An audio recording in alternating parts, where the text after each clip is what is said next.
Assalamualaikum warahmatullahi wabarakatuh. Sebelum memulai pembelajaran hari ini, marilah kita panjatkan puji dan syukur kehadirat Tuhan Yang Maha Esa, karena atas rahmat-Nya kita masih diberikan kesehatan dan kesempatan untuk melaksanakan kegiatan pembelajaran praktek mesin bubut. Perkenalkan, saya Guru Teknik Pemesinan SMK Negeri 1 Batang Angkora.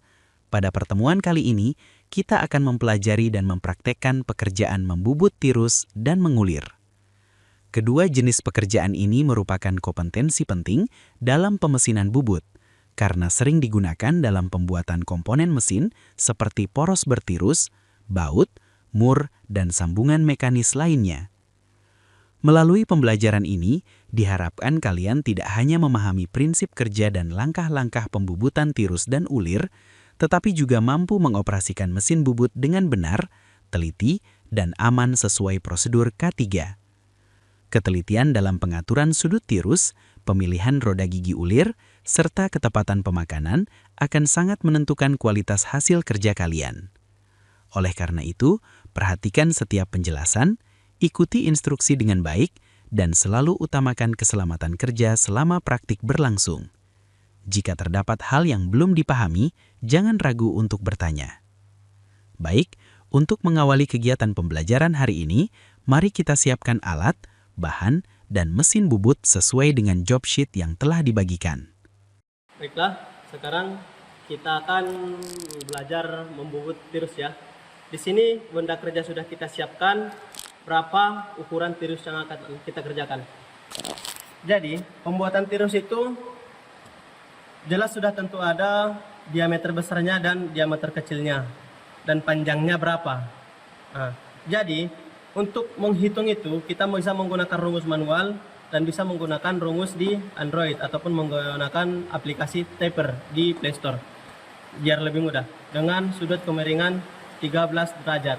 Inilah sedikit catatannya. Jadi untuk pengaplikasian catatan ini, benda kerja diameter besarnya itu sudah ada yang ditentukan 19,5. Jadi kita ukur benda kerja ini. Kita ukur benda kerjanya. Kebetulan benda kerjanya sudah 19,5 dan diameter kecilnya masih rata. Ini masih 19,5. Jadi kita pembuatan tirus itu dari ujung sini ke sini dengan panjang 29,25. Itu untuk ukurannya. Sementara untuk mengatur sudutnya, kita akan setting di longgarkan eretan atas dengan sudut 13 tadi. Sudut 13. Di sini di eretan itu ada petunjuknya. Ini dia sudut 13 derajat. Nah, tadi nolnya di sini. Nolnya di sini. Ya. 5, 10, 13. Ini sudut tengah kita. Setelah sudutnya sudah pas, kembali kita kunci juga, kita kuatkan.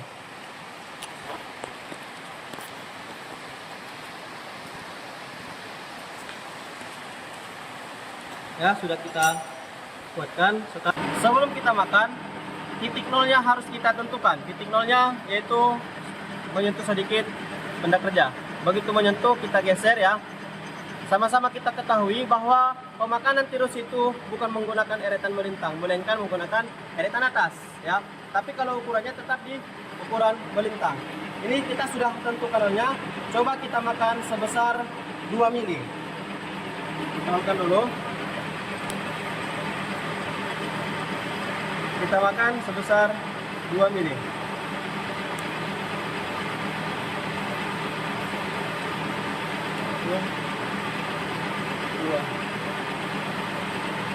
Baru kita makan menggunakan eretan atas.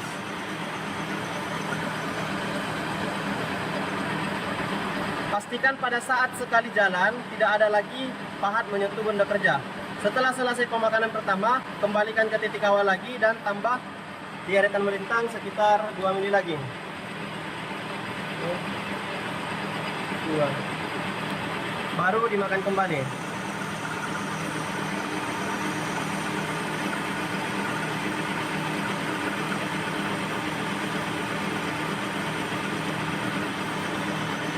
sampai benar-benar pahat tidak memakan benda kerja. Setelah selesai, dia kembali ke awal, tambah 2 mili lagi.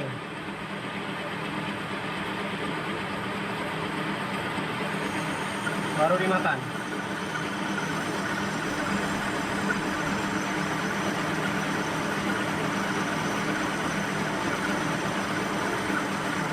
Itulah proses pembuatan tirus ya, tirus dengan benda kerja yang sudah kita tentukan. Bagaimana? Apakah Anda sudah paham dengan materi yang sudah disampaikan? Baik, sebelum melanjutkan materi, jawablah pertanyaan berikut ini. Terus semangat ya, dan simak materi selanjutnya dengan baik.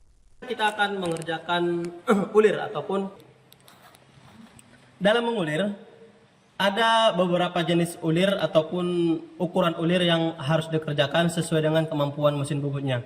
Di sini ulir yang akan kita buat adalah M16 kali 1,5. Jadi M16 kali 1,5 dengan panjang 60. Maksud 1,5 ini adalah kisarnya ya, kisar ataupun bentuk ulir yang akan kita kerjakan dan terdapat settingan di mesin bubut ini.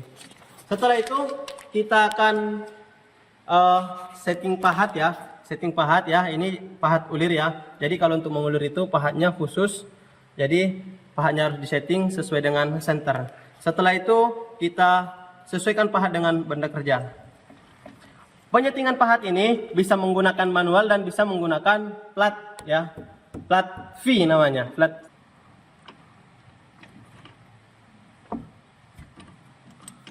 Begini, setelah lurus kita kunci. Itulah cara penyetingan pahatnya secara manual. Selanjutnya kita mengatur settingan di handle-handle pada mekanik percepatan mesin. Karena sesuai yang kita sampaikan tadi kisarnya adalah 1,5 ya. Ini adalah modul ulir ya, tabel ulir. Di sini 1,5 itu ada di sini. Di sini dengan posisi handle ada di gigi A sama B-nya itu 60-60. Gigi A dan B itu 60 sudah, dan gigi besar yang 120 ini sudah kita setting di dalam mesin. Sudah kita sesuaikan. Selanjutnya handle itu berada pada posisi A ya. Posisi A ini dia. Posisi A dan C 1,5. Selanjutnya untuk levernya itu ada di 1, ini 1 dan R ya, itu petunjuk di kisar 1,5. Dan kecepatan pada saat proses penguliran itu diusahakan menggunakan kecepatan yang agak rendah ya, ataupun rendah, agar tidak terburu-buru pada saat mesin berputar. Di sini kita lihat putaran paling rendah itu ada di sekitar 70 rpm. Jadi kita sesuaikan handle-nya, ada di biru ya. Di biru ini masih merah, kita geser. Dan kita arahkan ke 70. Kemudian untuk menjalankan secara otomatis, di eretan ada handle-nya ya. Kalau di mesin bubut ini, inilah handle-nya. Kita coba hidupkan mesin, dan ini kita aktifkan. Nah, otomatis memanjangnya akan berjalan dengan sendirinya. Jadi pada saat penguliran, ini tidak boleh dimatikan, harus tetap on. Jadi pada saat kembali, handle putaran mesin yang kita ubah. Nah, handle putaran mesin yang kita ubah. Itulah untuk menggunakan otomatisasinya. Oke. Pada saat penguliran, otomatis tadi kan jalan, harus kita nolkan dengan cara menyentuhkan pahat dengan benda kerja. Nah, ini adalah posisi nolnya ya, posisi nolnya. Jadi kita matikan mesin dan kita geser eretan melintangnya agar pada saat mundur dia tidak memakan. Kita geser sedikit, tapi ini kita nolkan dulu. Kita nolkan dulu posisi eretannya. Baru kita hitung berapa garis dia mundur, agar pada saat pemakanan dari awal ke awal kita tidak lupa. Misalnya kita geser sekitar di angka di garis 52 ya. Artinya pahat sudah tidak menyentuh ke benda kerja lagi, aman untuk dimundurkan.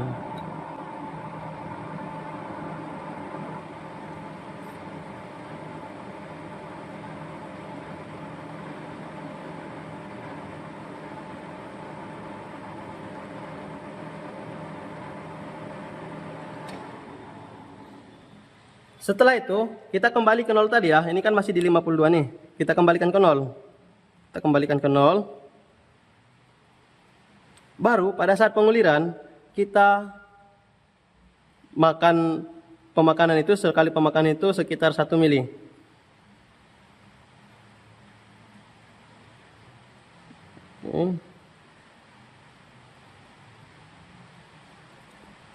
Itu dia. Jadi coba kita perhatikan. Sekali makan 1 mili.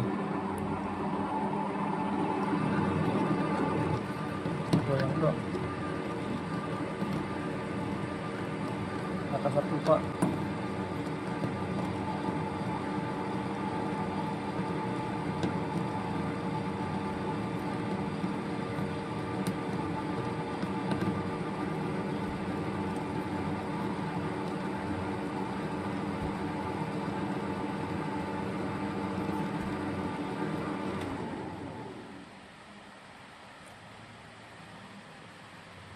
Begitu pemakanan selesai, kita kembalikan ke nol lagi.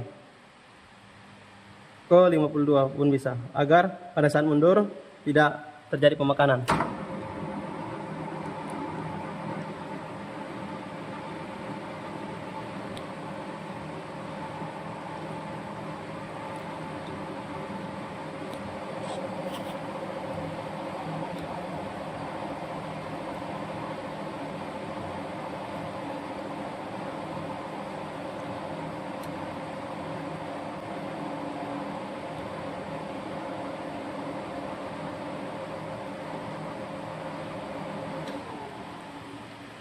Setelah itu kita kembalikan ke nol tadi ya, karena kita sudah makan 1 mili, kita bersihkan lagi.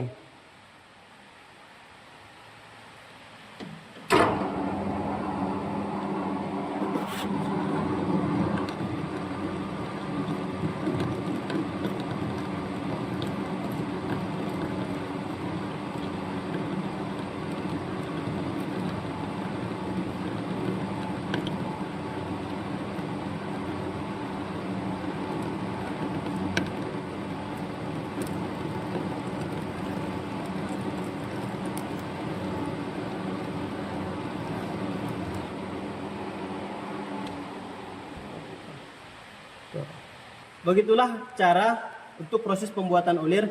Ulangi terus langkah yang sama dengan yang tadi sampai ukuran M16,5 dapat menggunakan sisir ulir ataupun bisa menggunakan bantuan mur yang sudah kita sediakan. Untuk memperkuat materi yang telah disampaikan, jawab kembali pertanyaan berikut ini.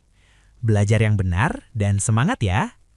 Sebagai penutup pembelajaran hari ini, dapat kita simpulkan bahwa proses membubut tirus dan mengurir memerlukan ketelitian, pemahaman gambar kerja, pengaturan parameter pemotongan yang tepat, serta penerapan prosedur keselamatan kerja K3 secara disiplin. Melalui praktik yang telah kalian lakukan, diharapkan kalian mampu mengoperasikan mesin bubut dengan benar, menghasilkan bentuk tirus dan ulir sesuai ukuran, serta memahami tahapan kerja secara sistematis. Teruslah berlatih untuk meningkatkan keterampilan dan ketepatan kerja, karena kemampuan ini sangat dibutuhkan di dunia industri. Jangan lupa untuk membersihkan area kerja, mengembalikan peralatan ke tempat semula, dan mematikan mesin sesuai prosedur. Semoga pembelajaran hari ini bermanfaat dan dapat menjadi bekal kompetensi kalian ke depan. Terima kasih, sampai bertemu pada pertemuan berikutnya. Wassalamualaikum warahmatullahi wabarakatuh.